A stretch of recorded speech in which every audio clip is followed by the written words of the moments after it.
नमस्कार, मी स्नेहा जाधव. आजच्या हेल्थ टॉकमध्ये आपले स्वागत आहे.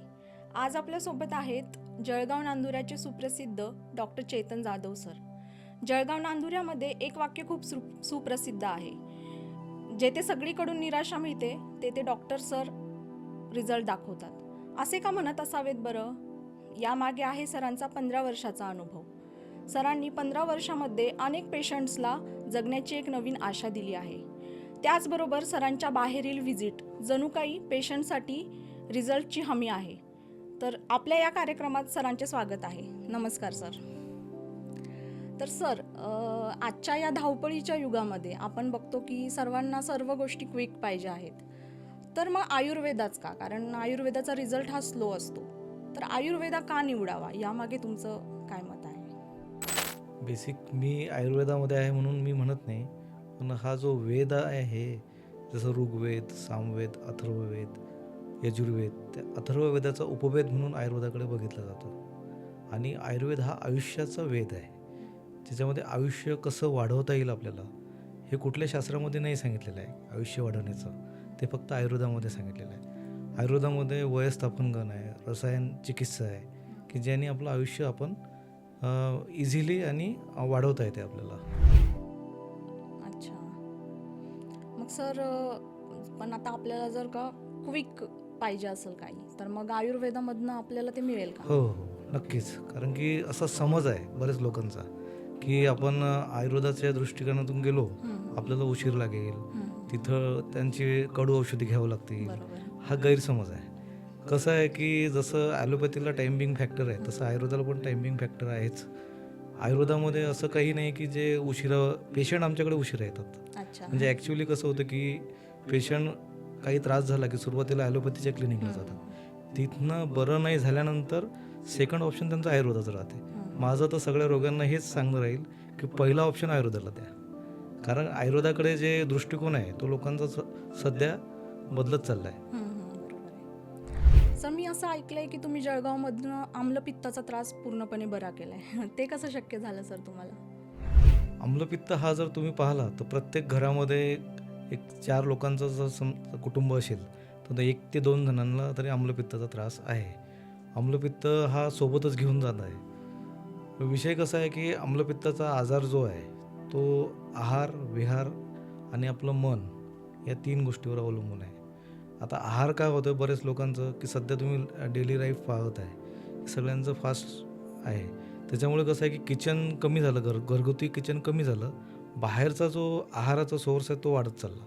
बाहेर फास्ट फूडचं प्रमाण वाढलं, म्हणजे जे तीक्ष्ण, उष्ण आणि जिभेला जे आवडेल ते पदार्थ लोक सेवन करत आहेत. आणि म्हणून आम्लपित्ताचा जो प्लॅटफॉर्म आहे तो वाढत चाललेला आहे आणि त्याचा फायदा आयुर्वेदिक वैद्य लोकांना होत आहे.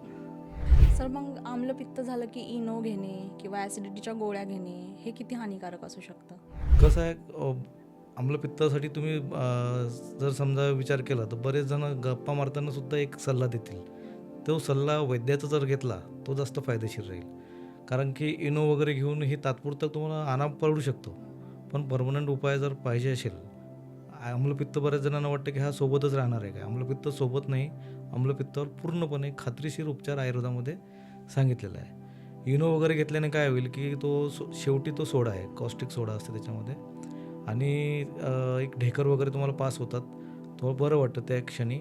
पण नंतरनं काय होतं की त्याचं लिव्हरमध्ये ॲब्सॉर्प्शन होऊन लिव्हर डॅमेज होण्याचे चान्सेस जास्त असतात. यकृताला सूज येऊ शकते. हा, मग आजकाल जे फॅटी लिव्हर चालू आहे ते त्याच कारणामुळे? नाही, फॅटी लिव्हरचं बऱ्यापैकी कसं आहे की एक अल्कोहोलिक फॅटी लिव्हर म्हणून आहे आणि एक नॉन अल्कोहोलिक फॅटी लिव्हर म्हणून आहे. अल्कोहोल घेणारे जे आहेत व्यसनी लोक, तर त्यांना जो त्रास होतो ते त्यांच्या व्यसनामुळे आहे. आणि नॉन अल्कोहोलिक म्हणजे काय की व्यायाम न करणे किंवा फास्ट फूड जास्त खाणे किंवा ऑइली स्पायसी पदार्थ जास्त खाणे, मैद्यासारखे पदार्थ, बेकरी प्रॉडक्ट जास्त खाणे, मग त्यांनी काय होतं की त्यांच्या लिव्हरवर सूज येऊन किंवा लिव्हरचे जे पॅरेन्कायमल टिश्यू आहे ते डॅमेज होऊन त्यांना फॅटी लिव्हरचा आजार होत असतो. आणि आम्लपित्त, त्यात जे आम्लपित्ताचे जे पेशंट आहेत ते वर्षानुवर्ष तशीच स्टेज राहिल्या कारणानं जीर्ण आम्लपित्त होतं आहे आणि जीर्ण आम्लपित्त मग वेगवेगळ्या रूपात पेशंटला दिसायला लागतं. सकाळी उठल्या उठल्या 20-25 शिंका येतात, यामागे काय कारण असेल सर? शिंका येण्याचं मुख्य कारण आहे जसं नाकाचा जो मळ आहे आयुर्वेदामध्ये सांगितलेलं आहे की प्रतिशाय म्हणतात त्याला, क्षवतू म्हणतात, की मांसधातूचा तो मळ आहे आणि मांसधातूचा मळ असल्याकारणानं तो त्या स्वरूपात तो बाहेर पडत असते. जसं आपल्याला घाम येत असतं, लघवी येत असते किंवा शौचात जावं असं वाटते, तसं एक आयुर्वेदामध्ये 7 धातू आहेत: रस, रक्त, मांस, मेद, अस्थि, मज्जा आणि शुक्र. तसं मांसधातूचा मळ म्हणून कफाकडे बघितलं पाहिजे, म्हणजे खमल म्हणतो आपण त्या. आणि आयुर्वेदामध्ये कसं आहे की कफाचं जे स्थान आहे ते जठर आहे. म्हणजे आपण अन्न खाल्लं, अन्न जर जेवण केल्यानंतर आपलं जर ते पचन व्यवस्थित झालं नाही, त्यातून अजीर्ण तयार होते आणि अजीर्णातून कफ तयार होते आणि त्या कफातून मग त्याचं पचन व्यवस्थित नसल्याकारणाने शिंका येतात. आणि बरेच जणांचे जॉब आहेत, AC मध्ये जॉब करतात.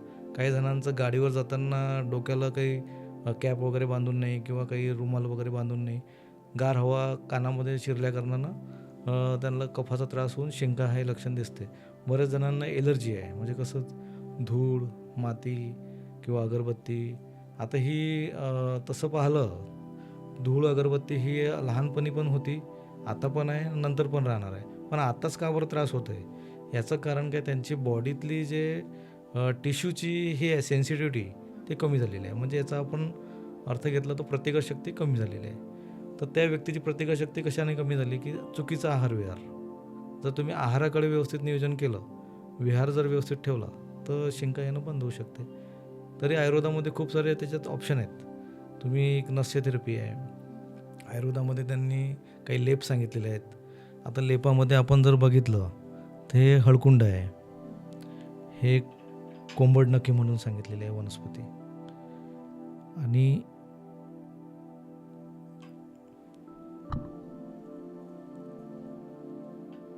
हे बघा, हे एक वेखंड आहे, हे कोंबड नखे आहे आणि हे हळकुंड आहे आणि हे सुंठ आहे. ह्या 4 वनस्पतीचा जर तुम्ही लेप केला, नाकाच्या भोवती, कपाळाला लावला, तर शिंकेचा त्रास कमी येते. आणि ज्यांचं नाकाचं हाड वाढलेलं आहे, DNS वगैरे ज्यांना प्रॉब्लेम आहे, त्यांचा हा प्रॉब्लेम सॉल्व्ह होतो. म्हणजे मेडिसिन जरी घेतली नाही, नुसता हा लेप जरी आपण धारण केला तरी पेशंटला रिझल्ट भेटतात त्याचे. सर, मग ते नाकातलं हाड वाढल्यावरती डॉक्टर ऑपरेशन सजेस्ट करतात, परंतु बऱ्याच जणांना असं होतं की ऑपरेशन केल्यानंतरही तो त्रास कायम राहतो. हो, त्याला हा उपाय चालेल. नस्य थेरपी आहे. पोटातनं जे मी मगाशी सांगितलं की कफावर चिकित्सा करावी लागते आणि कफग्न औषधी द्यावं लागतात. आता कफग्न औषधी म्हणजे काय की उष्ण औषध द्यावं लागतं, उष्णवीर्याच्या. जसं हे इथं आणलेलं आहे मी, हे मिरे आहेत. हे मिरे जर तुम्ही दह्यामध्ये 2 मिरे बारीक करायचे, थोडंसं दही घ्यायचं आणि त्याचं सेवन करायचं आणि त्याच्यावर गरम पाणी प्यायचं, शिंकेचा त्रास कमी येते. यांनी घरगुती औषधामध्ये आहे. आणि काही जर समजा औषधीचं चिकित्सा व्यवस्थित करायची आहे तर वैद्याकडे येऊन करायला पाहिजे. सर, मग ज्यांना ॲलर्जीची सर्दी आहे ते 5-5, 6-6 गोळ्या घेतात दिवसाला, कारण त्यांचा जो इफेक्ट असतो तो एक 4 ते 5 तासापर्यंत राहतो, परत शिंका चालू होतात. मग त्या गोळ्या घेणं योग्य आहे की अयोग्य आहे? गोळ्या घेणं अयोग्यच आहे.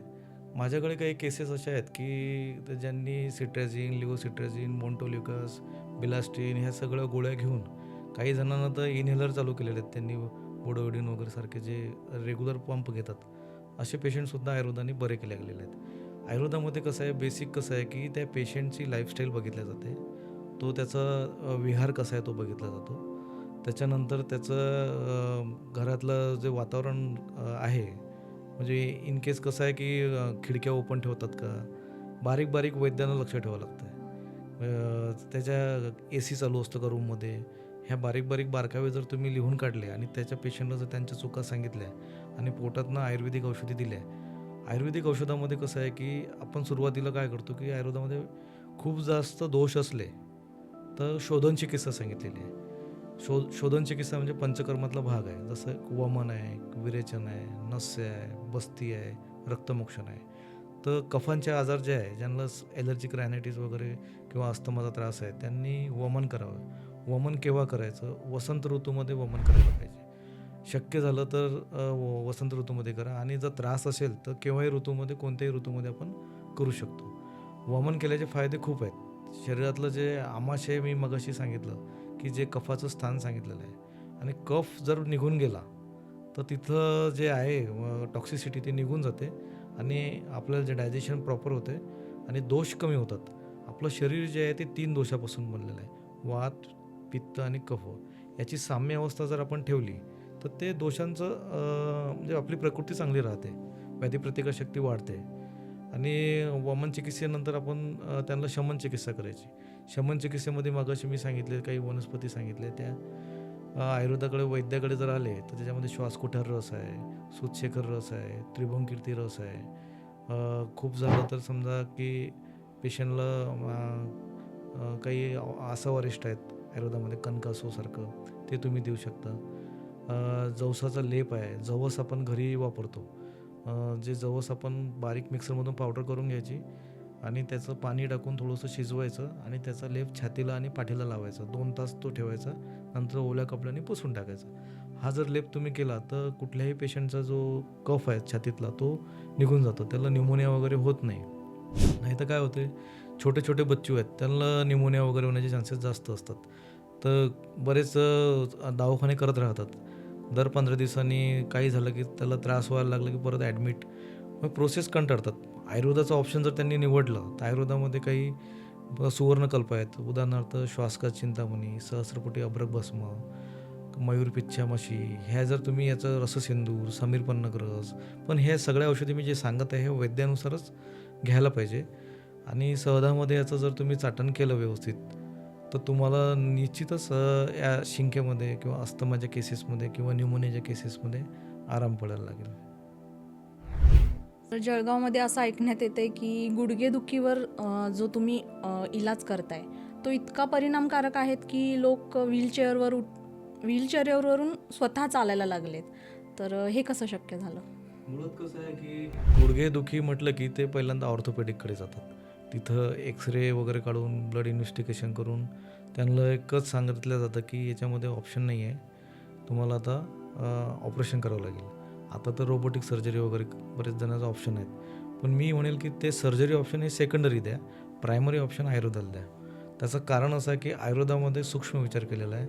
आयुर्वेदामध्ये जर तुम्ही जर तसं पाहिलं तर अस्थिधातू 7 धातू मी मगाशी सांगितले, रस, रक्त, मांस, मेद, अस्थि, मज्जा, शुक्र. त्यातला अस्थिधातू जो आहे त्याच्यापासून आपले सगळे बोन तयार होतात. तर अस्थिधातू जो तयार होतो तो पक्वाशयामध्ये तयार होतो. पक्वाशय त्याचं घर आहे. पक्वाशय म्हणजे लार्ज इंटेस्टाईन, जिथं आपलं मळ जो आहे शौचास आपण जातो तो मळ तिथं साचला जातो. तिथलं जर पचन व्यवस्थित असेल तर कॅल्शियम ॲब्सॉर्ब होईल आणि कॅल्शियम ॲब्सॉर्ब झाल्यानंतर हाडं चांगले तयार होतील. बऱ्याच जणांचं तुम्ही पाहिलं तर इथंच प्रॉब्लेम येते, पोट साफ होत नाही किंवा माल ॲब्सॉर्प्शन होतं आणि मग डेफिशियन्सी येते. आणि मग दुसरं कारण आहे आपलं वय. म्हणजे जसं जसं वय वाढतं आहे आपलं तसं आयुर्वेदामध्ये वायू वाढलेला असतो, कफाचं प्रमाण कमी झालेलं असतं. कारण वायू वाढल्या कारणानं तिथं वेदना चालू होतात, डिजनरेशन प्रोसेस चालू होते. ही प्रोसेस जर स्टॉप करायची असेल तर आयुर्वेदामध्ये घृत, तेल, वसा, मज्जा म्हणजे तेल, तूप, प्राण्याची वसा, मज्जा अशी एक स्नेह सांगितलेला, महास्नेह म्हणतात त्याला. याप्रमाणे जर तुम्ही चिकित्सा केली तर वायूचं शमन होतं, कफाचं प्राबल्य वाढतं आणि तिथलं लुब्रिकेशन वाढतं. गुडघ्याचे असे वेगवेगळ्या अँगलने विचार करावं लागतं. आता गुडघ्याचं जर समजा पुढचा भाग दुखत असेल तर तो पटेला वगैरे दुखतं बरेच पेशंटला, तर तिथं त्यांनी अस्थिधातूचा विचार करायला पाहिजे. बाजूचं मिडियल आणि लॅटरल साईडनं दुखत असेल तर तिथं लिगामेंटचा विचार करायला पाहिजे. आयुर्वेदामध्ये लिगामेंटची उत्पत्ती सांगितलेली आहे रक्तापासून आणि चरबीपासून. तर मग तिथं औषध देताना आपल्याला रक्त आणि मेदो स्रोतसावरची औषधी द्यावं लागेल त्यांना, किंवा रक्तपाचक ज्वरातली जी औषधी आहेत रक्तपाचक, मेदोपाचक, तिथं ते त्यांना वापरावं लागतील. तेव्हा लिगामेंटची इंजुरी सॉल्व्ह होतील. त्याच्यानंतर आयुर्वेदामध्ये पंचकर्मातला एक जलकावचरण म्हणजे लीच जळू असतात त्या तिथं वारंवार लावावं लागतील. काही आयुर्वेदामध्ये लेप सांगितलेले आहेत, जसं आपण गुडघेदुखीसाठी अश्वगंधा, डिंक याचा लेप आपण पेशंटला सांगतो लावायला. त्याच्यानंतर अश्वगंधा आणि शिरस किंवा अश्वगंधा आणि काळा बोड याचा लेप आपण पेशंटला लावायला देतो. काही आयुर्वेदामध्ये लेपाचं एक स्पेशल चॅप्टर आहे. जर तुम्ही त्यानुसार जरी लेपाचं सिलेक्शन केलं आणि पेशंटला दिलं तर नुसतं लेपानेसुद्धा गुडघ्याला आराम पडायला लागतो. एरंडेल तेल एक असं औषध आहे की जे नुसतं ऑइलच वाढवत नाही, तिथला वायूसुद्धा कमी करते. एरंडेल तेल बऱ्याच जणांनी मोशनला जावं लागतं म्हणून ते बंदच करून टाकलं. पण त्याचा प्रॉपर डोस वैद्याकडून जर तुम्ही किती लागतो तो जर ठरवून घेतला आणि त्याप्रमाणे जर तुम्ही घेत केले तर तुमचं निश्चितच तिथलं सायनो फ्लुइड वाढवायला लागतं. नंतर काय होतं की काही इंजुरी असतात, मेनिस्कसच्या इंजुरी असतात, काही लिगामेंटच्या इंजुरी असतात. मेनिस्कस टिअर होतात क्रिकेट वगैरे खेळताना किंवा काही फुटबॉल खेळताना. तर टिअर झाल्यानंतर त्यांना असं वाटतं की इथं ऑप्शन संपलं, आता ऑपरेटिव्हच करावं लागतं आपल्याला. तर माझं तर असं म्हणणं आहे की मेनिस्कस टिअर, लिगामेंट टिअर ह्या केसेससुद्धा आपल्या आयुर्वेदामध्ये बरे होतात. माझ्याकडे एक केस होती, एक ॲक्सिडेंटल केस होती. त्या पेशंटचं नाव मी इथं स्टेजवर सांगत नाही. ॲक्सिडेंटल केस अशी होती की त्याचं लिगामेंट जे अँटेरियर क्रुसेट लिगामेंट आणि पोस्टेरियर क्रुसेट लिगामेंट जे आहे ते ब्रेक झालेलं होतं आणि फक्त ते मेडियल आणि लॅटरल लिगामेंट त्याचे बाकी होते. आणि त्या पेशंटला तर सांगितलं की तुला ऑपरेशनच करावं लागतं. आणि मी म्हटलं की त्यांना धीर दिला. माझ्याकडे आल्यानंतर त्यांना म्हटलं की ही केस सॉल्व्ह होते, फक्त तुम्हाला थोडासा वेळ लागेल. ॲक्च्युली आयुर्वेदामध्ये काय सांगितलं आहे, लिगामेंट जे ब्रेक झालेलं आहे आम्ही ते जुळवत नाही, पण तिथले जे सपोर्टिव्ह जे लिगामेंट्स आहेत त्याला स्ट्रेंथ देऊन म्हणजे प्रॉपर त्या पद्धतीनं त्याला औषधी चिकित्सा करून त्याला कॅल्शियमची, सायनो फ्लुइड वाढवणारी, लिगामेंटला स्ट्रेंथ देणारी काही लेप, काही जलकावचरण, काही आयुर्वेदामध्ये बस्ती नावाचा उपक्रम सांगितलेला आहे. तिक्त क्षीर बस्ती आहे, सहचर तेलाचा, धान्वंतर तेलाचा, निरू अनुवाचन बस्ती आपण करू शकतो. ह्याप्रमाणे जर तुम्ही ट्रीटमेंट केली आणि जानुधारा आहे, जानुबस्ती आहेत, षष्टिक पिंड स्वेद आहे, पत्रपट्टोली स्वेद आहेत, ह्याप्रमाणे जर तुम्ही ट्रीटमेंट केली तर तो पेशंट बरा होतो. मी त्या पेशंटला याचप्रमाणे ट्रीटमेंट दिली. गेली जवळपास 6 ते 8 महिने मी त्याला ट्रीटमेंट दिली असणार आणि आज तो पेशंट व्यवस्थित आहे. हा जो फीडबॅक आहे हा आयुर्वेदासाठी खूप महत्त्वाचा आहे. जी केस की जिथं ऑपरेटिव्ह केस लागणार होती ती आम्ही नुसतं आयुर्वेदाने बरं केलेली आहे. सर आजकाल मायग्रेन हा विषय खूप वाढत चालला आहे. म्हणजे असं होतं की दर 2-3 लोकांनंतर एकाला मायग्रेन आहे. तर यामध्ये आयुर्वेदामध्ये काय आहे का? मायग्रेन जरी आपण पेशंटचा विचार केला तर त्यांना डोकं दुखणं आपण साध्या भाषेत म्हणू. डोकं दुखण्याची एक अवस्था आहे. म्हणजे सकाळच्या पिरियडमध्ये दुखलं का, दुपारच्या पिरियडमध्ये दुखलं का, संध्याकाळच्या पिरियडमध्ये दुखलं का. का बरं? कारण की सकाळचा जो पिरियड आहे तो कफाचा पिरियड आहे, दुपारचा जो पिरियड आहे तो पित्ताचा पिरियड आहे आणि संध्याकाळचा पिरियड जो आहे तो वाताचा पिरियड आहे. तर कफाच्या काळामध्ये दुखत असेल तर कफशूलशूलातली औषध त्याला द्यावं लागेल. पित्ताचं जर दुखत असेल तर पित्ताच्या आम्लपित्तातली औषधी द्यावं लागतील किंवा काही पित्ताच्या संप्राप्ती सापडल्या असेल तर पित्तघ्न वनस्पतीची औषधी ते देऊन ते शिरशूल कमी करता येते. त्याच्यानंतर वातच शिरशूल जे आहे संध्याकाळच्या वेळी दुखत असेल तर ते. काही जणांचं असं असतं की सकाळपासून दुखतंय तर दुपारपर्यंत, काही जणांचं दुपारपासून दुखतंय तर रात्रीपर्यंत, काही जणांचं रात्रीपासून दुखते तर सकाळपर्यंत. मग ती जी अवस्था आहे त्याला अनंतवा, सूर्यावर्तवा म्हणजे शिरशूल असे आयुर्वेदामध्ये सांगितलेले आहे. ते पेशंट जर आपल्याकडे आले तर त्याची केस टेकिंग प्रॉपर घ्यायची. त्या पेशंटचं काय चुकतंय. आता बरेच जणांचं जवळपास 100पैकी 50 लोकांना आम्लपित्ताचा त्रास आहे. आम्लपित्तातून त्यांना मायग्रेनचा त्रास चालू होतो. आम्लपित्त म्हणजे काय की आपण जे जेवण करतो ते जर व्यवस्थित पचलं नाही. आयुर्वेदामध्ये कसं आहे की 3 ठिकाणी पचन होतं. एक कसं जठर, दुसरं आहे लहान आतडं, तिसरं आहे मोठं आतडं. या 3 ठिकाणी अन्नाचं पचन होतं. अन्नाचं पचन या तिन्ही अवस्थेतून जात असतं. पहिला अवस्थाभाग आहे मधुर अवस्थाभाग जो जठरच्या ठिकाणी, दुसरा अवस्थाभाग आहे आम्ल अवस्थाभाग जो आहे लहान आतडच्या ठिकाणी, तिसरा अवस्था आहे कटू अवस्थाभाग तो आहे मोठ्या आतडच्या ठिकाणी. ह्या तिन्ही ठिकाणचं कुठलं तरी पचन त्याचं व्यवस्थित झालं नाही तर त्याचं आम्लपित्तामध्ये रूपांतर होतं आणि बरेच लोकांचं मग डोकं वगैरे दुखायला लागतं. काही जणांना सायनसचा प्रॉब्लेम असते. सायनस म्हणजे काय, सर्दी वगैरे होतं आहे. आता इथं सायनस आहेत आपल्या डोळ्यांच्या ठिकाणी वर भ्रू मध्यभागी म्हणतात त्याला, मॅक्झिलरी सायनस आहे. हे सायनसमध्ये काय होतं, कफ जाऊन बसतं आणि त्याला गार हवा लागली की पेशंटला दुखायला लागतं आणि जोपर्यंत ते कफ निघत नाही तोपर्यंत त्याचं डोकं दुखणं काही थांबत नाही. त्याच्यासाठी आयुर्वेदामध्ये सुंदर ट्रीटमेंट नस्य थेरपी सांगितलेली आहे. जर तुम्ही वच्या तेलाचं नस्य केलं, वेखंड असते ना त्याचं तेलाचं जर तुम्ही नस्य केलं तर हा जो सायनोसायटिसचा जो प्रॉब्लेम आहे तुमचा त्याच्यामुळे जो तो मायग्रेनचा त्रास आहे तो तुमचा थांबून जाते. काही लेप आहेत आयुर्वेदामध्ये जसं वेखंड, हळकुंड याचा लेप जर तुम्ही भुवईच्या ठिकाणी किंवा मॅक्झिलरी सायनसच्या ठिकाणी जर तुम्ही लावला गरम करून तर बऱ्यापैकी त्या पेशंटला आराम पडायला लागतं. त्याच्यानंतर काही वाफ आहे, आपण जे व्हिक्सी वाफ वगैरे घेतो त्याप्रमाणे आयुर्वेदामध्ये पण सुद्धा काही असं ओव्याचं फूल, अस्मंतरा, गरम पाण्यामध्ये असं त्याची वाफ तुम्ही घेऊ शकता. त्याच्यानंतर काही आपण कोळसा आहे तो गरम करायचा, त्याच्यावर ओवा आणि हळद टाकायचं आणि त्याची धुरी आपण घ्यायची. ते धुरी घेतल्या कारणाने काय होते की तिथला जो कफ आहे तो पातळ होऊन बाहेर पडतं, मायग्रेनचा त्रास कमी व्हायला लागतं. नंतर काही हे शंख मर्म सांगितलं आयुर्वेदामध्ये, हे शंख मर्म आहेत. या मर्माच्या ठिकाणी जर तुम्ही जलकावचरण केलं, जलकावचरणनी सुद्धा तिथलं दूषित रक्त निघून त्याला मायग्रेनचा त्रास कमी यायला लागतं. काही जणांचं काय होतं की मायग्रेनसोबत हे मन्याशूल लक्षण आहे, म्हणजे मान दुखायला लागते, सर्वायकल स्पॉन्डिलायटिससारखं त्यांना वाटते. त्या पेशंटमध्ये सुद्धा तुम्ही जलकावचरण करू शकता, पत्रपट्टुली करू शकता. त्यांना काही आयुर्वेदामधली पोटातली औषधी आहेत ते तुम्ही देऊन ते पेशंटचं ते तुम्ही बरं करू शकता. सर, डोकेदुखीवर आजकाल स्पेशली लेडीज झेंडूबाम वापरतात, विक्स वापरतात, तर ते योग्य आहे का वापरणं? कसं आहे, तिथं झेंडूबाम वगैरे तुम्ही वापरता त्याच्यामध्ये उष्ण द्रव्य टाकलेलं असतं, त्याच्यामुळे ते तिथला जो तिथं थंड गुणानं जर तुमचं डोकं दुखत असेल तर तेवढ्यापुरतं तुम्हाला आराम पडू शकतो. पण प्रॉपर ट्रीटमेंट जो आहे आयुर्वेदातलं कफग्न चिकित्सा तिथं करावी लागते. त्या पेशंटला तुम्ही एक वमन द्या, कफग्न औषधी आहेत आयुर्वेदामध्ये, कफज्वरातले औषध तुम्ही देऊ शकता, त्रिभुवनकीर्ती रस सहदामध्ये देऊ शकता, सूतशेखर रस देऊ शकता. ह्या सगळ्या औषधी वैद्याच्या सल्ल्याने घ्यायला पाहिजे. आयुर्वेदामध्ये घरगुती औषधामध्ये जर तुम्ही मार्केटमध्ये पथ्यती काढा आहे, तो तुम्ही गोदंती भस्म आहे, हे शिरशूलासाठी बऱ्यापैकी वापरले जातात.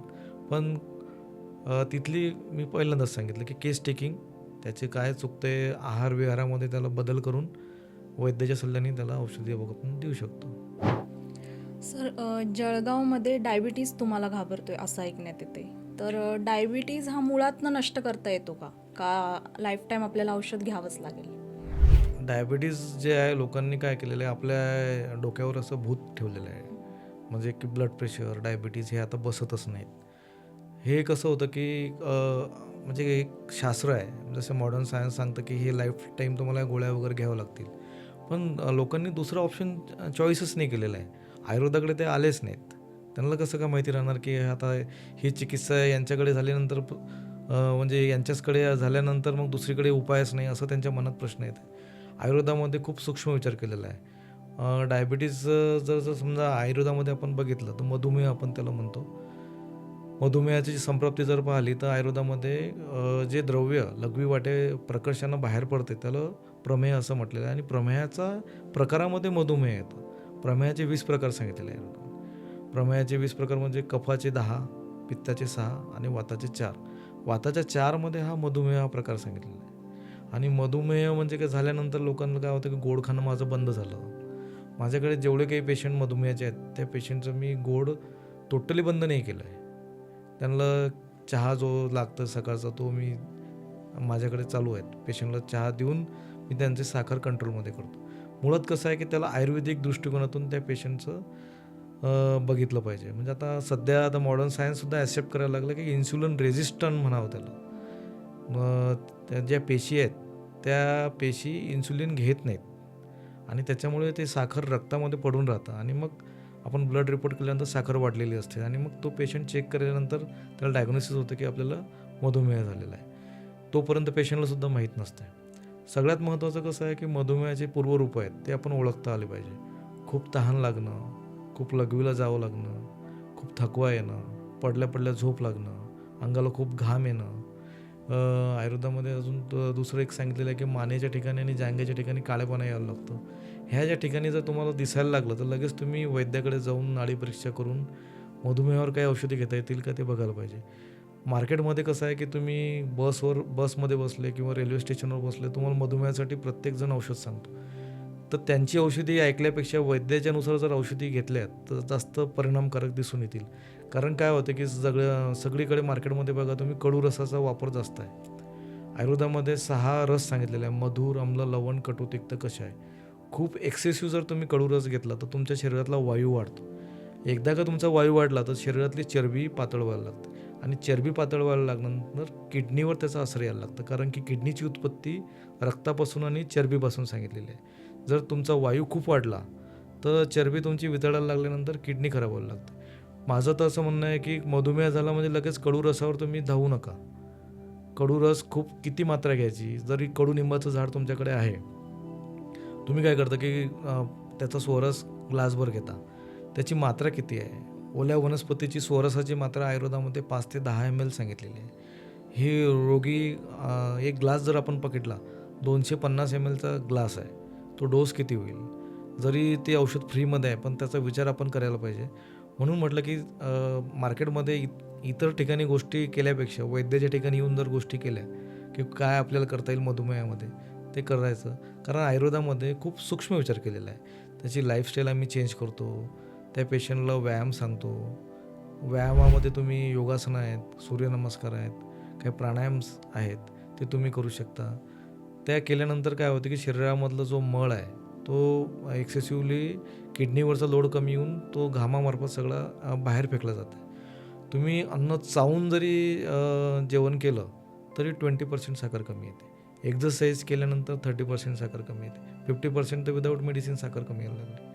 त्याच्यानंतर तुम्ही लाईफस्टाईल जर तुमची व्यवस्थित केली, सकाळी लवकर उठणे, रात्री लवकर झोपणे, ह्या जर तुम्ही प्रॉपर पद्धतीनं गेले आणि आहार जो सांगितला आयुर्वेदातला तो त्याप्रमाणे केलं तर मधुमेहावर नियंत्रण करता येईल आपल्याला.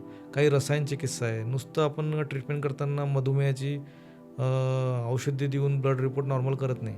रसायन चिकित्सा आपण करतो, व्यवस्थापन गणातली औषधी आपण देतो. काही अशा औषधी देतो की जे कॉम्प्लिकेशन होतात. म्हणजे डायबेटिक तुम्ही जर रेटॅनोपॅथी, डायबेटिक नेफ्रोपॅथी, डायबेटिक न्यूरोपॅथी तुम्ही हा शब्द ऐकले असेल. 7 धातू मी मगाशी सांगितले, रस, रक्त, मांस, मेद, अस्थि, मज्जा, शुक्र. आपण काय करतो की औषधी मार्केटमध्ये जे आहे मॉडर्न सायन्सची, ती फक्त रक्तातली साखर कमी करते. पण आयुर्वेद तसा नाही आहे. आयुर्वेद 7 धातूतली साखर कमी करते. रसातली, रक्तातली, मांसातली, मेदातली, अस्थितली, मज्जातली आणि शुक्रातली. जसं समजा आता उदाहरणार्थ समजा पित्तदरामध्ये रक्तामध्ये जर साखर आहे तर त्याचा परिणाम डायबेटिक रेटॅनोपॅथीवर होते. जर समजा मेदामध्ये साखर आहे तर डायबेटिक नेफ्रोपॅथी त्याला होऊ शकते. जर त्याचा मज्जातंतूपर्यंत साखर गेली तर डायबेटिक न्यूरोपॅथी त्याला होऊ शकते. तर तिथली साखर कमी करण्यासाठी मॉडर्न सायन्समध्ये काहीच नाही आहे. आयुर्वेदामध्ये खूप काही आहे.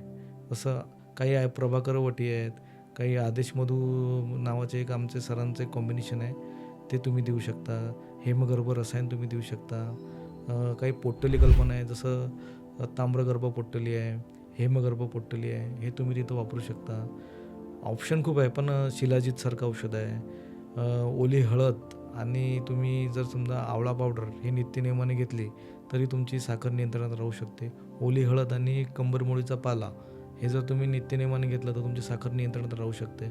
पण ह्या ज्या औषधी आहेत ह्या रिपोर्ट पुरताना मर्यादित नाही आहे. त्यांनी तो जसं मी ओली हळद आणि आवळा पावडर मगाशी सांगितलं, त्यातला आवळा जे वनस्पती आहे ही वयस्थापन गणामध्ये आहे, ती रसायन गणामध्ये आहे. च्यवनप्राश तुम्ही खाता त्याच्यामध्ये आवळा ही आलेली आहे. तर नुसतं आयुर्वेदामध्ये उपचार म्हणून नाही आहेत, त्या पेशंटचं दीर्घायुष्य कसं वाढेल, त्या पेशंटचं कॉम्प्लिकेशन कसं कमी करता येईल हे सुद्धा आपण तिथं नियंत्रणात करू शकतो. सर, पण बरेच लोक असं म्हणतात की मी तर काही गोड खात नाही, पण डायबिटीज आहे, अनुवंशिक डायबिटीज आहे. हो, अनुवंशिकता येणारच आहे. कारण की कसं आहे की आपल्या आयुर्वेदामध्ये सुद्धा चिकित्सा करताना अनुवंशिकतेचा विचार करायला सांगितलेला आहे. पण अनुवंशिकता आपल्याला टाळता येते. कसं आहे की सुरुवातीला जेव्हा आपण प्रेग्नन्सी राहते गर्भसंस्कारच करत नाही. आयुर्वेदामध्ये गर्भसंस्कार सुप्रजा, म्हणजे प्रजा आपली जी येणारी आहे ती सुप्रजा आली पाहिजे. म्हणजे त्या बाळाचं निरोगी असलं पाहिजे. पुढचे जे आजार त्याला आपल्याला जे आजार आहेत ते बाळामध्ये आले नाहीत पाहिजे. गर्भसंस्कार करायला पाहिजे. गर्भसंस्कारामध्ये ह्या सगळ्या गोष्टी टाळता येतात. जरी अनुवंशिकता त्या पेशंटला आलीत, आपल्या आईवडिलांना जर शुगर आहे तर त्या पेशंटनी मग काळजी घ्यायला पाहिजे. मग त्यांनी रुटीन आखलं पाहिजे, त्याच्या लाईफस्टाईल चेंज केली पाहिजे. बरेच तुम्ही पहा, ऑफिस ते घर, घर टू ऑफिस, व्यायामचा हा बट्ट्याबोळ झालेला आहे. कुठलेच पेशंट जे आहेत ते व्यायाम करत नाहीत. त्यांना बळजबरीनं सांगावं लागतं की तुम्ही काही योगा चॅनल लावा, त्यांना लिहून द्यावं लागतं की हे आसनं करा. एवढं करून त्यांचा फॉलोअप घ्यावं लागतं. आसनं केलीत का, योगासनं केलीत का, त्यांच्या मागे लागून ते करावं लागतं. आणि अनुवंशिकतेच्या पेशंटनी जास्त करून डाएट आणि व्यायामावरच फोकस केला पाहिजे. कंबरदुखीला तर तुम्ही साखर पूर्णपणे नियंत्रणात साफ ठेवता केलंय येते. जळगावमध्ये, तर ते कसं कॉम्प्लिकेशन शक्य सुद्धा झालं कमी सर? येतात. कसं आहे की पेशंटला कंबरदुखीचा त्रास सुरू झाला की सगळ्यात पहिल्यांदा ते ऑर्थोपेडिककडे जातात. त्यांचं इन्व्हेस्टिगेशनचा भाग झाल्यानंतर त्यांना एक सर्जरीचं ऑप्शन दिलं जाते. पण माझं तर सगळ्या रोगांना एकच म्हणणं राहील की सुरुवातीला तुम्ही आयुर्वेदाला फर्स्ट चॉईस द्या, सेकंड चॉईस सर्जरीला द्या. कारण कसं आहे आयुर्वेदामध्ये त्याच्यात भरपूर चिकित्सा सांगितलेली आहे. आयुर्वेदामध्ये त्याला रुद्रश्रीवात असं म्हणतात. जर तुम्ही प्रॉपर सायटिक जे नर्व कॉम्प्रेस झालेली असते त्याच्यामुळे हा कंबरचा त्रास व्हायला लागतं. काही स्टेनोसिसचे पेशंट आहेत, काही स्लिप डिस्कचे आहे, काही डिजनरेटिव्ह चेंजेस होऊन डिस्क बारीक झालेली असते, काही जणांचं नर्व कॉम्प्रेस झालेली असते. तर ह्या सगळे प्रॉब्लेम आयुर्वेदामध्ये सॉल्व्ह होतात. तिथं चिकित्सा करताना आयुर्वेदामध्ये एक छोटंसं वमन देऊन, म्हणजे वमन द्यायचं, कारण की तिथं अवलंबक कफ असतो. वमन दिल्यानंतर एक बस्ती ट्रीटमेंट असते. आयुर्वेदातली बस्ती खूप श्रेष्ठ चिकित्सा आहे. जलकावचरण करू शकतो आपण, जळू लावणे, पत्रपट्टली एक नावाचा एक शेक तुम्ही करू शकता. त्याच्यानंतर तुम्ही षष्टिक पिंडस्वेद करू शकता, काही कटिबस्ती करू शकता. त्याच्यानंतर औषधामध्ये जर तुम्ही खूप जास्त नर्व कॉम्प्रेस झाली तर सुवर्णकल्पातली बृहत्वाद चिंतामणी रस, रसराज रस यासारख्या औषधींनी पेशंटला गुण यायला लागतं आणि खूप दिवस बस्ती करावं लागतात. पेशंटला असं वाटतं की आपण 10 दिवस बस्ती केल्यानंतर लगेच आराम पडेल, तसं नसतं आहे. कारण की आजार होताना एकदम नाही झाला, आजार बसताना पण एकदम नाही बसणार. थोडंसं वेळ लागतोच त्या पेशंटला. साधारणतः 5 ते 6 महिने ट्रीटमेंट जर आयुर्वेदातल्याप्रमाणे जर केले प्रॉपर वैद्यानुसार, तर त्या पेशंटला निश्चितच आराम पडायला लागतो. माझ्याकडे काही एक केस होती. वेल्डिंग काम करायचा तो व्यक्ती आणि टिनावर शेड वगैरे लावून तिथं चढायचा, त्याचं वेल्डिंग वगैरे करायचा. एक दिवस तिथून तो खाली पडला. खाली पडल्यानंतर त्याचे जे व्हर्टिब्रे आहेत ते L4, L5, L6, S1 ते जे नर्व कॉम्प्रेस झाली आणि तिथं डॉक्टरांनी सांगितलं की आता परमनंट डॅमेज झालेलं आहे. ती केससुद्धा माझ्या म्हणजे आयुर्वेदामुळे शक्य झाले.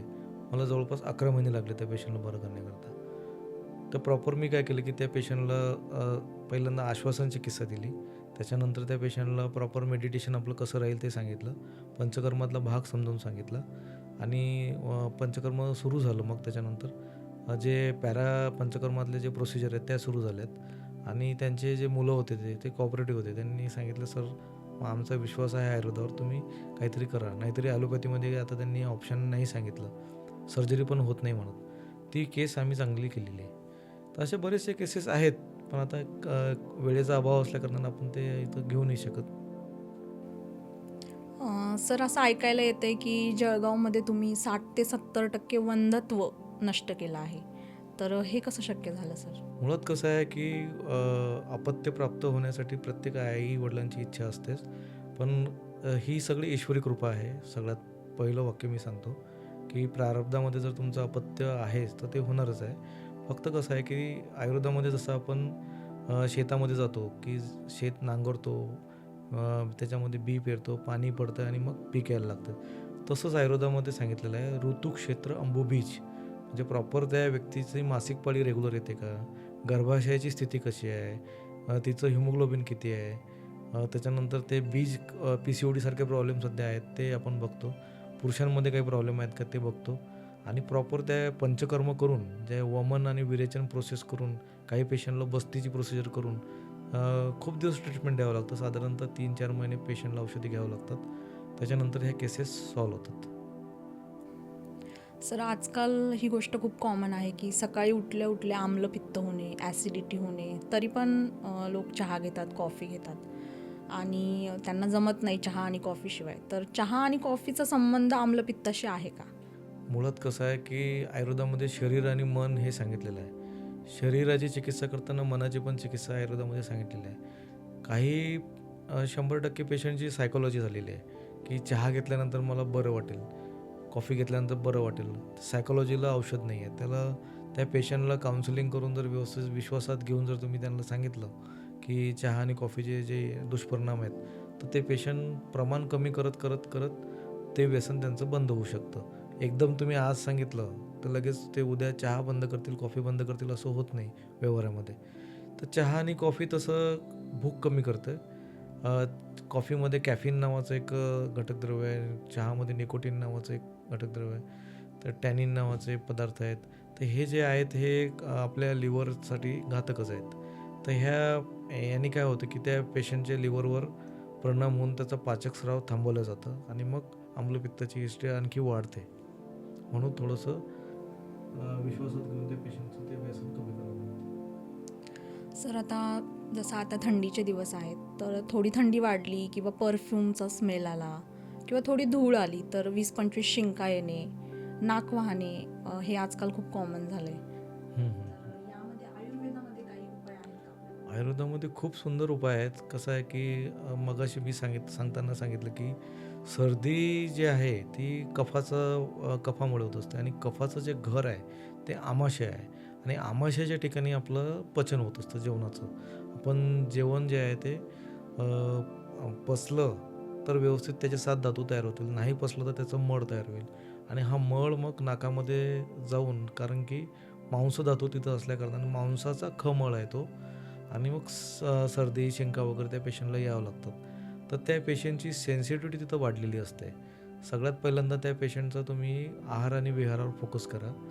त्यांना काही आयुर्वेदामध्ये नस्य ट्रीटमेंट सांगितलेली आहे. जसं वचा तेल सांगितलेलं आहे वेखंडाचं किंवा शिग्रू तेल सांगितलेलं आहे शेवगाच्या पानांचं किंवा तुम्ही गोमूत्राचं तेल आहे आयुर्वेदामध्ये किंवा भ्रूंशक शेवतू जे आयुर्वेदातलं शास्त्रोक्त नस्य सांगितलेलं आहे. षडबिंदू तेलाचं नस्य तुम्ही करू शकता. अणू तेलाचं नस्य तुम्ही करू शकता. पण कंडिशन वाईज सगळ्या नस्याचे टाईप्स आहेत.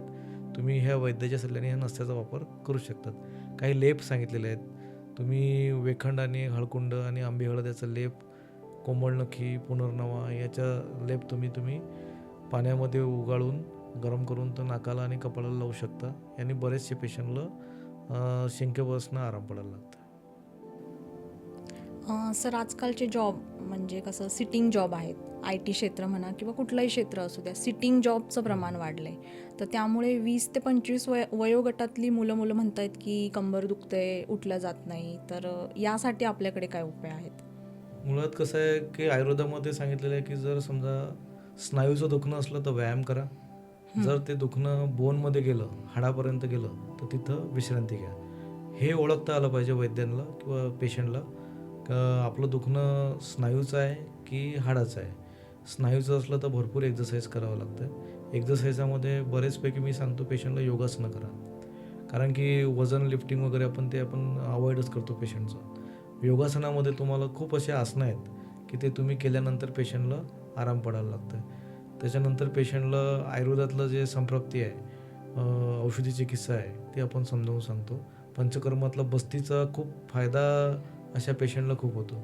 बस्ती जर तुम्ही विचार केला, तिक्तक्षीर बस्ती, अनुवासन निरोहमध्ये तुम्ही बलागुडूच्यादी बस्ती आहे, सहचर तेलाचं बस्ती आहे, धानवंतर तेलाचं बस्ती आहे. हे तुम्ही त्या पेशंटला सांगून चिकित्सा करू शकतात. पोटातनं औषधी जर विचार केला तर काही जणांचा मोटापा असतं, काही जणांचं बसण्याचं पोश्चर चुकीचं असतं, काही जणांची खुर्ची तशी नसते पायदेशीर.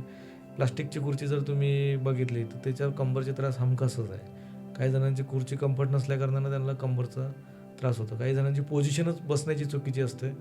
वारंवार त्याच पोझिशनमध्ये बसल्यानंतर त्याला असं कर्व येतं आणि मग त्याची अरेंजमेंट स्पायनलची बिघडून त्याला मणक्याचे विकार व्हायला लागतात.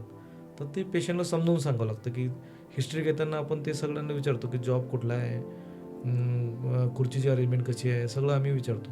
इव्हन म्हणजे वॉकिंग करताना जर काही जणं जाड असा शूज घालून जातात, काही जण चप्पल घालून जातात, त्यांनासुद्धा कंबरचा त्रास व्हायला लागतो. तुम्ही स्पोर्ट्स शूज घालून आणि वजनाला हलका असणारा जर तुम्ही शूज घालून गेले तर कंबरचा त्रास बऱ्यापैकी कमी यायला लागतो. सर, आजकालचे जे जॉब आहेत त्यामध्ये नाईट शिफ्ट वाढले आहेत. म्हणजे लाईफस्टाईल पूर्णपणे चेंज झाली आहे. तर याचा आपल्या आरोग्यावर कसा परिणाम होतो? आरोग्यावर खूप गंभीर परिणाम होऊ शकतात. म्हणजे कसं आहे की आयुर्वेदामध्ये असं सांगितलेलं आहे की आहार, निद्रा आणि ब्रह्मचर्य हे 3 उपस्तंभ सांगितलेले आहेत. प्रॉपर आहार गेला पाहिजे, प्रॉपर निद्रा म्हणजे झोप गेली पाहिजे आणि ब्रह्मचर्याचं पालन केलं पाहिजे. हे जर 3 गोष्टी जर तुम्ही प्रॉपर पद्धतीने गेले तर निश्चितच तुमचं शरीर चांगलं राहतं. बरेच जणांचं असं नाईट शिफ्ट आहे, तिथं झोप प्रॉपर होत नाही. निसर्गाने सूर्य आणि चंद्र उगीच तयार नाही केलं. सूर्य जे आहे ते सकाळी उठल्यानंतर तुम्ही बघितलं तर वनस्पतीचं जे फूल आहे ते सकाळी उमलतं, संध्याकाळ झालं की ते मावळतं. तसंच आपलं शरीर आहे की संध्याकाळ झाल्यानंतर आपल्या पेशी आहेत त्यासुद्धा अशा मावळतात आणि मावळल्यानंतर निसर्ग सांगतो की तुम्ही विश्रांती घ्या. तुम्ही निसर्गाच्या विरुद्ध चालले, निसर्ग तुमच्या विरुद्ध नाही चालला. त्याच्यामुळे तुम्हाला आजारपणाला बळी पडावं लागतं. मग कसं आहे की पेशंटला लक्षणं कुठले दिसतात की अजीर्ण, आम्लपित्त, पोट साफ न होणे, झोप न येणे, मायग्रेनचा त्रास, काही म्हणजे स्नायूचं दुखणे वाढतात पेशंटचे झोप न झाल्याकारणानं. त्यासाठी पेशंटने काय करायला पाहिजे की वैद्याच्याकडे यायला पाहिजे. वैद्याकडे आल्यानंतर आम्ही त्यांना तेच सांगतो की तुमचं जे जॉबचं टायमिंग तुम्ही एक तर चेंज करा, नाहीतर मग काही त्यामध्ये तोडगा काढण्यासाठी आपण मग अभ्यंग करायला लावतो, शिरोधारा करायला लावतो. पोटातनं काही जटामांसी, शंखपुष्पी, ब्राह्मी, अश्वगंधा अशा औषधे त्या पेशंटला द्यायला लावतो. त्याच्यानंतर पेशंटचं डाएट जो आहे, सकाळचं जेवण आणि रात्रीचं जेवण त्यांना आपण लिहून देतो. त्या पद्धतीने त्यांचं सगळं हे करून देतो. सर, सकाळी उठल्यावरती पोट साफ न होणे, सतत चिडचिड होणे आणि जड जड वाटणे, तर याचे काय कारणं असू शकतात? मुळात कसं आहे की आपल्या शरीरामध्ये जसेच धातू सांगितलेले आहेत 7, रस, रक्त, मांस, मेद, अस्थि, मज्जा, शुक्र, तसे 3 प्रकारचे मळसुद्धा सांगितलेले आहेत आणि 7 धातूंचे मळ सांगितलेले आहेत. तसं 3 धातूंचे आपले 3 दोषांचे जे मळ आहेत, जसं घाम येणे, लघवीला जाणं आणि शौचाला येणे, हे एक मळच आहेत. आणि 7 धातूंचे जे मळ आहेत, रसाचा मळ कफ आहे, रक्ताचा मळ पित्त आहे, मांसाचा खमल आहे, चरबीचा घाम आहे, अस्थि धातू आणि मज्जा धातूचे नख आणि केस सांगितलेले आहेत आणि शुक्र धातूचं म्हणजे सगळं अंग अवयव आपले शिथिल पडून जातं, हे असे मळ सांगितलेले आहेत. आणि हा मळ जर तुमचा बाहेर पडला नाही, त्याचा परिणाम तुमच्या किडनीवर लोड येते, यकृतावर लोड येते, लिव्हरवर लोड येते आणि मग परिणामी त्याला आजारी बळी पडावं लागतं. होतं काय की पोट साफ न झाल्या कारणानं माझ्याकडे एक केस आहे. एक मोमेडियन समाजाचा एक म्हातारा माणूस माझ्याकडे आला होता. त्या पेशंटला त्यांनी एक ॲलोपॅथीचा बॉक्सच घेऊन आला होता. मग त्याच्यामध्ये त्याला किडनीच्या औषधी होत्या, रेस्पिरेटरीच्या औषधी होत्या, ॲसिडिटीच्या औषधी होत्या आणि झोपेच्या औषधी होत्या. मी केस टेकिंग घेतल्यानंतर माझ्या लक्षात आलं की त्याचं पोट साफ होत नाही. पहिल्यांदा मी त्याला अनुवासन निरोबस्ती देऊन त्याचं पोट साफ करून घेतलं 3 ते 4 दिवस. त्याच्यानंतर शमन चिकित्सा केली आणि आयुर्वेदामध्ये सांगितलेलंच आहे, पोट जर साफ नसलं तर तो घाण रक्तामध्ये जमा होते आणि त्या पेशंटला ॲसिडोसिस होते आणि मग ते श्वासाचे लक्षण दिसायला लागलं. ॲक्च्युली त्याची किडनी पण चांगली होती, किडनीच्या गोळ्या चालू केल्या, त्याचं रेस्पिरेशन पण चांगलं होतं. ॲसिडोसिस कारण रेस्पिरेटरी सिस्टीमची औषध चालू केली गेली.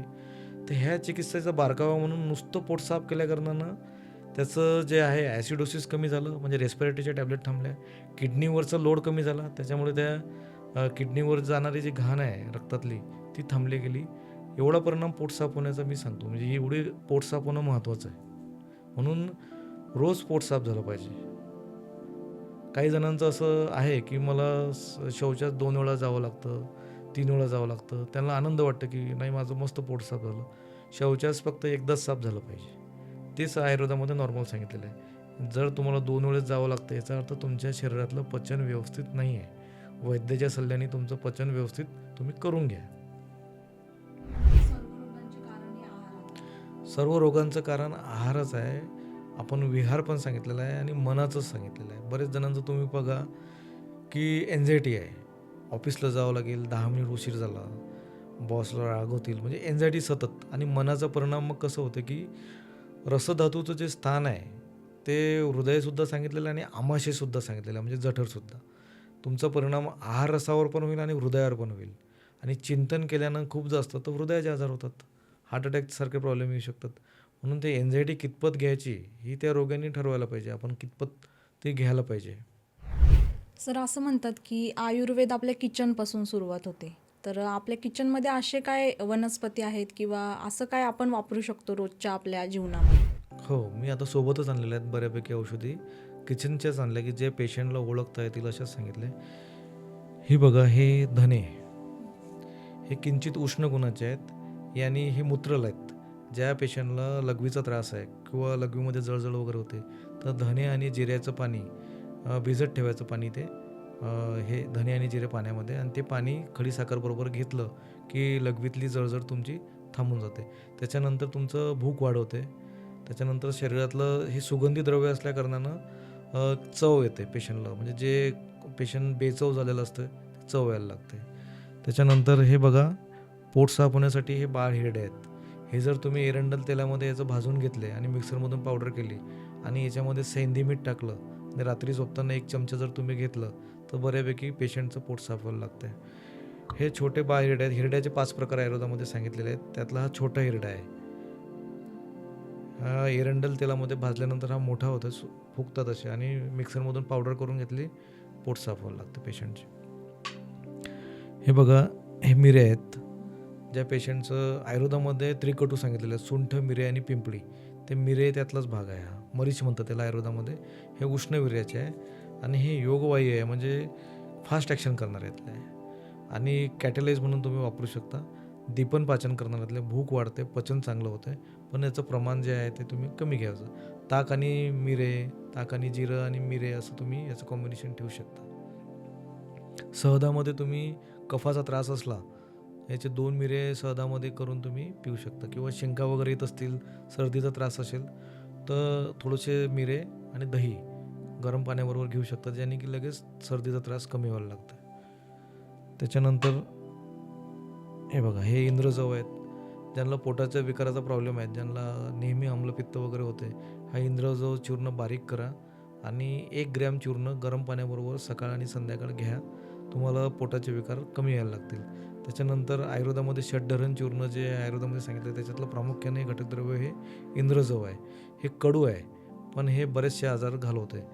ताप येत असेल तर इंद्रजवचा काढा वगैरे जर तुम्ही पिला, तुमचा म्हणजे ताप वगैरे तुमचा नष्ट होऊ शकते. त्याच्यानंतर हे बघा, हा बेहडा आहे. बेहडा हा जर तुम्ही याचा छिलका जर तुम्ही गरम पाण्यामध्ये याचा फांड पिला, म्हणजे गरम पाण्यामध्ये भिजत ठेवायचं 1 ते 2 ग्रॅम, आणि ते पावडर तुम्ही गरम पाणी घेऊ शकता. त्याने खोकला तुमचा कमी येते आणि खोकल्यासाठी खूप रामबाण औषध आहे. त्याच्यानंतर हे सुंठ आहे. घरगुती औषधामध्ये आलं, तुम्ही ऐकलं असेल की अद्रकचा चहा वगैरे घेतल्यानंतर बऱ्यापैकी कफाचा त्रास कमी व्हायला लागतो. त्याच्यानंतर हा लेपामध्ये काही वनस्पती आहेत, तसं हळकुंड आहेत, हे वेखंड आहे, हे कोंबड नखी आहे, हे सुंठ. याचं तुम्ही गरम असं उगाळून आणि गरम करून जर नाकाला आणि कपाळाला लावलं तर तुमचा कफाचा सुद्धा त्रास कमी होते. काही मी ओल्या वनस्पतीसुद्धा आणलेल्या आहेत पेशंटला दाखवण्याकरता. हे बघा, हे कोरफड आहे. हे बॉर्डरने हे काटे आहेत, हे बारीक करून घ्यायचे. याचा आतमधला जो गर आहे तो तुम्ही एक चमचा गर तुम्ही गरम पाण्यावर सकाळी घेतला तर लिव्हर चांगलं होतं, पाचन सुधारतं, पोट साफ होतं आणि निरोगी राहतं. केसांसाठी चांगलं आहे. चेहऱ्यावर जे लेप करतात ते याचा तुम्ही लेपसुद्धा करू शकता. त्याच्यानंतर काही गुडघ्याचे पेशंट असतात, त्यांच्यासाठी मी काही बाह्य लेप सांगितलेले. पत्रपोटली मगाशी मी सांगितलं होतं. त्याच्यामध्ये तुम्ही हे एरंडाचं पान आहे, हे रुईचं झाड आहे. या झाडाचं तुम्ही पत्रपोटली तुम्ही करू शकता. म्हणजे या पानं काय करायची की कपड्यामध्ये कपड्यामध्ये भरायचं पुरचुंडी करून, सरसोचं तेलामध्ये डुबून जो पार्ट तुमचा जखडलेला आहे, दुखणार आहे, त्या पार्टला तुम्ही शेक देऊ शकता. त्याच्यानंतर ही बघा, कडुनिंबाचं झाड मी आणलेलं आहे. हे कडुनिंबाचं पानाचा सोरस तुम्ही 5 ते 10 ml जर घेतला तर यकृताला उत्तेजना भेटते आणि तुमचं पोट साफ व्हायला लागतं. ज्या पेशंटचं पोट साफ होत नाही त्यांनी हा प्रयोग करून बघा. कावीळसुद्धा यांनी बसते कडुनिंबाच्या पानाने. याची मात्रा जी आहे ते 10 ते 15 ml तुम्ही घेऊ शकता. त्याच्यानंतर हे उंबराचं झाड आहे. हे बघा, हे शीतरसाचं आहे. उंबराच्या झाडाचा तुम्हाला भरपूर फायदे आहेत. यांनी शरीरातली उष्णता कमी येते. माता लक्ष्मीचं हे एक प्रतीक सांगितलेलं आहे. नरसिंहाचं जेव्हा हिरण्यकशिपूचं पोट फाडलं तर नरसिंहाच्या नखामध्ये दाह होत होता, म्हणजे खूप अंगार होत होती. तर लक्ष्मी मातेनी उंबराच्या फळामध्ये नखं डुबवायला सांगितले. त्याच्यानंतर त्याचा दाह कमी झाला. म्हणजे हे दाहकता कमी करण्यासाठी, उष्णता कमी करण्यासाठी तुम्ही याचा वापर करू शकता. सर्व उपाय आपल्या आजूबाजूनच आहे, फक्त पाहण्याची दिशा आपल्याला भेटली पाहिजे. मगाशी सांगताना एक उपयोग राहून गेला. हे एरंडाचं जे पान आहे, याचा सोरस जर तुम्ही दुधामध्ये घेतला तर कावीळसुद्धा उतरते पेशंटचं.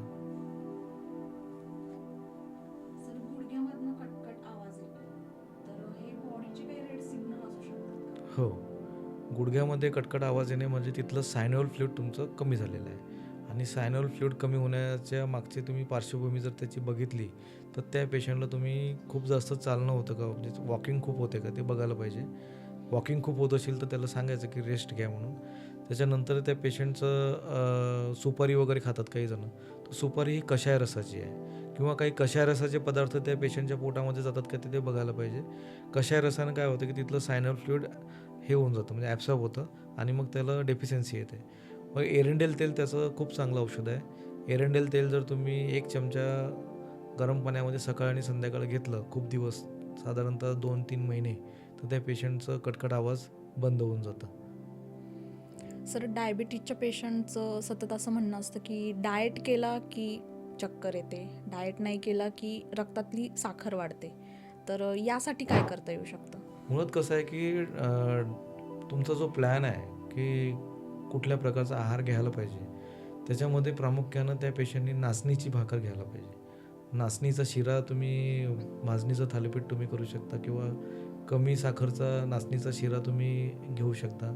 नाचणीची भाकर खाऊ शकता आणि त्या पेशंटनी जास्त करून व्यायाम करायचा आणि साखरचा जो इंटेक आहे तो कमी करून टाकायचा. म्हणजे चहा तुम्ही घेत असाल तेवढा घ्या, बाकी गोड पदार्थ कुठलेच खाऊ नका. त्याच्यानंतर त्यांचं नियोजन जे आहे, एखादा पदार्थ आवडत असला तरी तो पदार्थ कमी केला पाहिजे.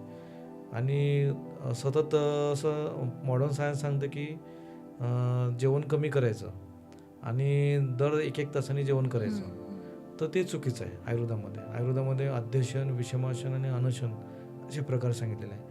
वारंवार जेवणाने सुद्धा अजीर्ण होऊन, अजीर्णातून कफ तयार होऊन आणि कफाचा जो मळ आहे त्यातून मधुमेह होऊ शकतो. तर आयुर्वेदानुसार ते चुकीचं आहे. जर तुम्ही प्रॉपर डाएट लिहून घेतला वैद्याच्या सल्ल्याने आणि तसं नियोजन केलं, तर सकाळ आणि संध्याकाळ असं जेवण जर पद्धतशीर केलं तर त्या पेशंटची साखर कमी येतं आणि त्याला चक्कर वगैरे सुद्धा येत नाही. सर, आजकाल ट्रेंड सुरू आहे की स्प्राउट्स खाणे. तर या संदर्भात आयुर्वेदा काय सांगतं? कसं आहे, रात्रभर भिजत ठेवलेल्या कुठल्याही वस्तू आयुर्वेदामध्ये शिळं असं म्हणतं. परुष्यित अन्न असं सांगितलेलं आहे. आणि कुठलंही परुष्यित अन्न तुम्ही खाल्लं की त्याच्यानंतर तुमच्या लिव्हरवर लोड येते, कारण की ते घाण आहे एक प्रकारची आणि ती साफ करण्यासाठी यकृतालाच काम करावं लागतं. आणि मोड आलेले धान्य आपण जे खातो, एखाद्या वेळेस चेंज म्हणून खाल्ले तर ठीक आहे, पण नेहमी त्याचंच ब्रेकफास्ट घेणं हे चुकीचं आहे. उत्तम ते कसं आहे की कृमीकर आहे, म्हणजे पोटात घेतल्या घेतल्या तुमचे कृमी वाढतात आणि बऱ्यापैकी लहान मुलांना जंताचा त्रास होतो आणि पोट दुखायला लागतं त्यांचं उजव्या साईडनं. फिट्स येतात. फिट्सचं सुद्धा कारण आयुर्वेदामध्ये हे कृमीच सांगितलेले आहेत आणि कृमीचे कारण आपण बघितलं आहे की त्याच्यामध्ये स्प्राउटसुद्धा येतात. ते त्याचा वापर कमीच करायला पाहिजे. शिळं होतं ते परुष्यित अन्न आयुर्वेदामध्ये निषिद्ध सांगितलेलं आहे. मग सर, असं म्हणतात की साऊथ इंडियन नाश्ता सगळ्यात हेल्दी नाश्ता आहे. मग ते पण घेणं योग्य की अयोग्य? कसं आहे, आता समजा एक आयुर्वेदामध्ये सात्म्य असात्म्य नावाचा प्रकार सांगितलेला आहे. आता तिथले जे साऊथचे लोक आहेत त्यांना ते आहार सात्म्य झालेला आहे, कारण की ते लहानपणापासून आणि मोठे झाल्यानंतर पण तोच आहार आहे. एखादी गोष्ट तुम्ही नेहमी नेहमी करत गेले तर ती सात्म्यता तुमच्या शरीरामध्ये येऊन जाते. ते पेशी तुमच्यानुसार ते वागायला लागतात आणि आपण महाराष्ट्रातले लोक जर साऊथचा आहार खायला लागलो तर आपल्याला तो जड जाते. तसं आयुर्वेदानुसार ते चुकीचं आहे, कारण की रात्रभर आपण ते भिजत ठेवतो, त्याच्यामध्ये त्यांच्या मायक्रोबॅक्टेरिया त्याच्यामध्ये तयार होतात आणि ते आपण खातो आणि आयुर्वेदानुसार ते परुष्यित अन्न आहे, शिळं अन्न आहे आणि ते घेतल्यानंतर तुम्हाला तसे विकार व्हायला लागतात. एखाद्या वेळेस चेंज म्हणून महिन्यातनं वगैरे फॅमिलीसोबत गेलो वगैरे तर आपण तुम्ही खा, रेग्युलर म्हणून खाऊ नका. सर, आजकाल सांधिवाताचं प्रमाण वाढलंय. जॉईंट्स पेन, थंडी आली की सांधिवात होणं याचं प्रमाण खूप वाढलंय. तर यासाठी आयुर्वेदा काय सांगतं? सांधेवाताचं कसं आहे की आयुर्वेदामध्ये सांगितलेलं आहे की सांधा म्हणजे एक जॉईंट. आयुर्वेदामध्ये 500 प्रकारचे जॉईंट सांगितलेले, म्हणजे सांधे सांगितलेले आहे. संधी म्हणतात त्याला आयुर्वेदामध्ये, 500 प्रकारचे संधी. तर 2 जे धातू किंवा 2 पदार्थ एकत्र आले की त्याला संधी असं सांगितलेलं आहे. आता तिथं काय होतं की सायनोव्हल फ्लुइड तुमचं जे आहे ते असं घट्ट होऊन जातं. तर बघा, हिवाळ्यामध्ये खोबऱ्याचं तेल बॉटलमध्ये आपलं निघत नाही, त्याचा अर्थ काय, थंडीमुळे त्याचा प्रभाव झालेला आहे. त्याच्यानंतर आपलं जे ब्लड आहे ते थोडंसं थिक होतं, म्हणजे थंडीचा प्रभाव त्याचा पडतो. आपले स्नायू जखडायला लागतात. ते असं तिथला जो कफ आहे तो जखडून जातो, त्यामुळे स्नायू जखडतात. कुठलेही स्नायू आहे तिथं लुब्रिकेंटसाठी कफ तिथं लागणारच आहे. बिना कफाचं लुब्रिकंट येणार नाही. किंवा जॉईंट आहे तिथं कफ आहे, कारण की त्या कफामुळेच लुब्रिकंट आहे आणि कफाची प्रॉपर्टीजच आहे की थंडीमध्ये ते घट्ट होते, थिसते, स्तंभगुण त्याच्यामध्ये येत आहे. त्याच्या विरुद्ध चिकित्सा आपण करायची. त्याला पत्रपट्टली सेक मगाची जो सांगितला पानांचा शेक, एरंड, निरगुंडी, शेवगा, चिंच या पानं आपण आणायचे, त्याचं पत्रपट्टली स्वेद करायचा, जर त्याला आराम पडायला लागतो पेशंटला. आणि घरी शक्य नसलं तर गरम कपडा करायचा आणि तव्यावर त्यांनी शेकून काढायचं किंवा रबरची पिशवीनं शेकून काढायचं. तेल वापरायचं झालं तर महाविषगर्भ तेल आहे की जे तुम्ही स्टिफनेससाठी तुम्ही वापरू शकता. सर आजकाल स्किन डिसीज पण खूप वाढले, तर स्किन डिसीजचं असं आहे की गोळ्या घेतो तोपर्यंत ठीक, गोळ्या बंद केला की परत ते प्रॉब्लेम्स आपल्याला चालू होतात. तर आयुर्वेदामध्ये असं काही आहे का की हे संपूर्ण आपण नष्ट करू शकतो? हो, स्किन डिसीजसाठी आयुर्वेदामध्ये तिथं तुम्ही विचार करताना भ्राजक पित्ताचा विचार करावा लागतो आणि एकंदरीत ते परत आहाराकडे येते. आहार आणि मन बघा, स्किन डिसीज झाल्यानंतर त्याला खाज वगैरे येतं तर त्याची चिडचिड होते, बरोबर. कारण मनच शांती तिथं राहत नाही. चिडचिडपणामुळे मनातलं सुद्धा गुण तिथं रजगुण वाढून जातं त्याच्यामध्ये आणि त्या पेशंटची चिडचिड वाढून जाते. प्रामुख्याने विचार करताना तिथं आहाराचं नियोजन द्या, विहार कसा करायचा सांगा. खूप जणांचं शेंगदाणे खूप खाण्यात येतात, चिंच खाण्यामध्ये येते, गूळ खाण्यामध्ये येते, दही खाण्यामध्ये येते. हे पदार्थ लगेच बंद करा. पोटातनं रक्तशुद्धीकर औषधी घ्यावं लागतील. विरेचन नावाची चिकित्सा पंचकर्मातली सांगितली आहे आयुर्वेदामध्ये. काही जर कफाची दृष्टी असेल तर वमनसुद्धा करू शकता, पित्ताची दृष्टी असेल तर विरेचन करा. वमन आणि विरेचन नंतर आयुर्वेदातली रक्तशुद्धीकर जी औषधी आहे ती तुम्ही वैद्याच्या सल्ल्याने जर घेतले तर स्किन डिसीज बऱ्यापैकी आराम पडायला लागतं. तर त्यासाठी सर पंचकर्म हा पण एक उपाय आहे. तर पंचकर्म किती दिवसातनं किंवा किती महिन्यातनं केलं पाहिजे? पंचकर्मासाठी तसं पाहिलं तर वमन, विरेचन, नस्य बस्ते आणि रक्तमोक्षण. पंचकर्माचं कसं आहे, वमन झाल्यानंतर 15 दिवसाचा गॅप ठेवून तुम्ही विरेचन करू शकता. विरेचनानंतर परत 15 दिवसाचा गॅप ठेवून पुढची प्रोसिजर करू शकता. पंचकर्म दर तुम्ही 3 महिन्यातनं करू शकता. 3 महिन्यातनं तुम्ही रिपीट करू शकता किंवा जर पेशंटचं दोष खूप आहेत तर महिन्याभरामध्ये सुद्धा तुम्ही रिपीट करू शकता. त्यासाठी सेफ जे आहे ते बस्ती आहे. कृमिग्न बस्ती करावं लागतात काही स्किन डिसीजच्या पेशंटमध्ये. तर वारंवार जर पेशंटला आपल्याला पंचकर्माला नेहमीसाठी जर चालू ठेवायचं झालं तर कृमिग्न बस्ती आहे, काही आपण बस्तीमधले रक्तशुद्धीकर बस्ती आहे, ते तुम्ही पेशंटला देऊ शकता. पंचतिक्त घृताची बस्ती आहेत. पंचतिक्त घृत जर तुम्ही उत्तम कृमिग्न आहे, भग्न संधानकर आहे, त्याच्यानंतर ते स्किन डिसीजसाठी खूप चांगलं आहे. महातिक्त घृत आहे. बरेचसे असे घृताचे आयुर्वेदामध्ये 350 घृत आहेत. तुम्ही कुठल्याही वैद्याच्या सल्ल्याने पेशंटला ते पंचकर्मातल्या बस्तीप्रमाणे तुम्ही देऊ शकता किंवा वमन विरेचनमध्ये सुद्धा हे तुपाचा वापर तुम्ही करू शकता. सर आजकाल चष्मा, लहान मुलांना देखील चष्मा लागतो, तर यासाठी आपण लाईफस्टाईलमध्ये काय बदल केले पाहिजेत? लहान मुलांचं सध्या जर पाहिलं तर लहान मुलांचं जे वय आहे ते कफाचं, मोठ्या माणसांचं जे मध्यम युवा पिढी आहे त्यांचं पित्ताचं आणि म्हातारपण वाताचं, असं अवस्था आयुर्वेदामध्ये सांगितलेली आहे. कफाचं वय असल्याकारणानं त्यांना डोळ्यांना हे नेत्रांना कफाचं भय आहे. डोळे हे कफाला घाबरतात आणि कफदृष्टी झाली तर डोळ्यांचे आजार होतात. तर मुलांना कसं आहे, वय कफाचं आणि सध्या मोबाईलचं ट्रेंड आहे. टी व्ही खूप पाहतात, मोबाईल खेळणं बंद झालं आहे मुलांचं. त्याच्यामुळे कसं आहे की मोबाईलवर सतत पाहण्यामुळे जे दृष्टीदोष त्या पेशंटला येऊन चष्म्याचा नंबर वाढतो आहे. दुसरी गोष्ट, 18 वर्षापर्यंत नंबर वाढत जातं, कारण की मुलांची उंची 18 वर्षापर्यंत वाढते. तसे मग आयबॉलचे मसल्स असतात त्याची पण उंची वाढते आणि म्हणून चष्म्याचा नंबर जो आहे तो वाढत जातो. 18 वर्षानंतर मग चष्म्याचा नंबर कॉन्स्टंट राहतो आणि तो नंबरसुद्धा आपल्याला घालवता येतो. त्रिफळा चूर्ण तुम्ही घेतलं पोटामध्ये किंवा ज्येष्ठमधचं तुम्ही घृत आहे ते तुम्ही तर्पण चिकित्सा म्हणून करू शकता. त्रिफळा घृताचं तुम्ही तर्पण करू शकता. त्रिफळा घृत पोटामध्ये तुम्ही रसायन म्हणून जर घेतलं सहदामध्ये तर डोळ्यांचे आजार तुमचे चष्म्याचा नंबर कमी करता येतात. आणि मोबाईल पाहू नका देऊ. पेशंटचं जे आहे ते चुकतंय ते बंद करायला पाहिजे. निदानम परिवर्जनम म्हटलेलं आहे आयुर्वेदामध्ये की निदानम परिवर्जन म्हणजे काय, ज्या पेशंटचं चुकतंय, जे हेतू आहेत आजाराला कारणीभूत, ते बंद केल्याशिवाय आपण आजार त्यांची दुरुस्त करू नाही शकत. So thank you so much. तुम्ही तुमचं जे व्हॅल्युएबल नॉलेज आहे आजकाल त्याची खूप गरज आहे, कारण म्हणजे आयुर्वेदावरचा विश्वास लोकांचा वाढतोय आणि तुमच्या या नॉलेजमुळे खरंच बऱ्याच लोकांना फायदा होईल आणि आपण परत आणि तुमचं नॉलेज लोकांपर्यंत पोहोचवण्याचा प्रयत्न करू आणि पुन्हा आपण भेटूया. निश्चितच थँक्यू सो भेटूया. मच.